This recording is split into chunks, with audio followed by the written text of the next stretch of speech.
এবার এক ধাক্কায় দাম কমলো সোনা ও রূপার। ব্যাংক অফ জাপান ক্রমবর্ধমানে মুদ্রাস্ফীতি নিয়ন্ত্রণে সুদের হার বাড়ানোর সিদ্ধান্ত নিয়েছে, যার প্রভাব পড়েছে আন্তর্জাতিক এবং দেশীয় বাজারে। শুক্রবার সকালে সোনা ও রূপার দাম কমতে দেখা গেছে। সম্প্রতি মার্কিন যুক্তরাষ্ট্র ও ভারতের রিজার্ভ ব্যাংকগুলি সুদের হার কমিয়েছিল, যার কারণে সোনার দাম বৃদ্ধি পেয়েছিল। কিন্তু সপ্তাহের শেষ ট্রেডিং দিনে দেশের ফিউচার বাজারে সোনার দাম হঠাৎ কমেছে।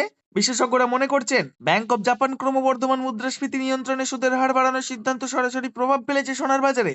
আজ দেশের বিভিন্ন শহরে সোনা ও রূপোর দাম কিছুটা কমেছে।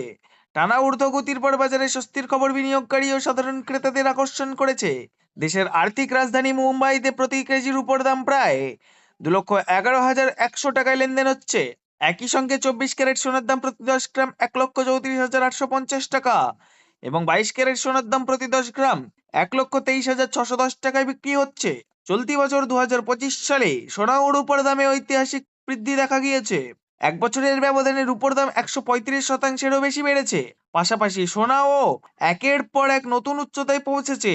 এর ফলে বহু বিনিয়োগকারী শেয়ার বাজার থেকে সরে এসে সোনা ও রূপোর মতো নিরাপদ বিনিয়োগের দিকে ঝুঁকেছেন। তবে শুক্রবার সকালের লেনদেনে সোনার বাজারে সামান্য দরপতন লক্ষ্য করা যায়। দেশের অন্যান্য বড় শহরগুলির দিকে তাকালে দেখা যাচ্ছে, দিল্লি ও জয়পুরে 24 ক্যারেট সোনার দাম প্রতি 10 গ্রাম প্রায় 1,35,000 টাকা।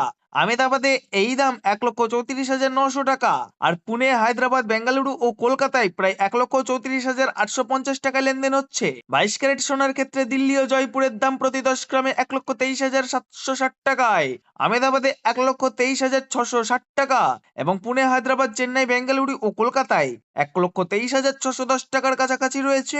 আন্তর্জাতিক বাজারেও কিছু গুরুত্বপূর্ণ ইঙ্গিত মিলেছে। সুইস কাস্টমারের সর্বশেষ তথ্য অনুযায়ী নভেম্বর মাসে সুইজারল্যান্ড থেকে সোনার রপ্তানি প্রায় 15% কমেছে। ফেব্রুয়ারির পর ভারতে সোনা পাঠানোর ক্ষেত্রে এটি সবচেয়ে বড় পতন বলে জানা গেছে। তথ্য বলছে, অক্টোবরে ভারতে সোনার রপ্তানি ছিল প্রায় 26 টন, যা নভেম্বরে নেমে এসেছে মাত্র 2 মেট্রিক টনে। অন্যদিকে চীন সহ অন্যান্য দেশে সোনার রপ্তানি 2 টন থেকে বেড়ে প্রায় 12 টনে পৌঁছেছে। বিশেষজ্ঞদের মতে, বিশ্বজুড়ে ভূ রাজনৈতিক উত্তেজনা, ডলারের বিপরীতে টাকার দুর্বলতা, মুদ্রাস্ফীতি এবং নিরাপদ বিনিয়োগের প্রতি আগ্রহ বৃদ্ধির ফলে দীর্ঘমেয়াদে সোনা ও রূপোর দাম আরো কিছুটা বাড়তে পারে।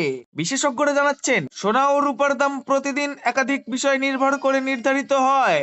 আন্তর্জাতিক বাজারে এই ধাতুগুলির দাম ডলারে নির্ধারিত হওয়ায় ডলার টাকার বিনিময় হার গুরুত্বপূর্ণ ভূমিকা পালন করে। টাকার মান দুর্বল হলে ভারতে সোনার দাম বেড়ে যায়। পাশাপাশি আমদানি শুল্ক, জিএসটি ও অন্যান্য কর দামের উপর প্রভাব ফেলে। এছাড়াও যুদ্ধ, অর্থনৈতিক মন্দা বা সুদের হারের পরিবর্তনের মতো বৈশ্বিক অনিশ্চয়তা বাড়লে বিনিয়োগকারীরা সোনার মতো নিরাপদ বিনিয়োগের দিকে ঝোঁকেন। ভারতে সোনা কেবল বিনিয়োগের মাধ্যম নয়, বরং বিবাহ ও উৎসবের সঙ্গে জড়িত একটি সাংস্কৃতিক সম্পদ। ফলে চাহিদা বেশি থাকায় দীর্ঘমেয়াদে সোনার দাম তুলনামূলকভাবে স্থিতিশীল থাকে বলে মনে করছেন বাজার বিশেষজ্ঞরা।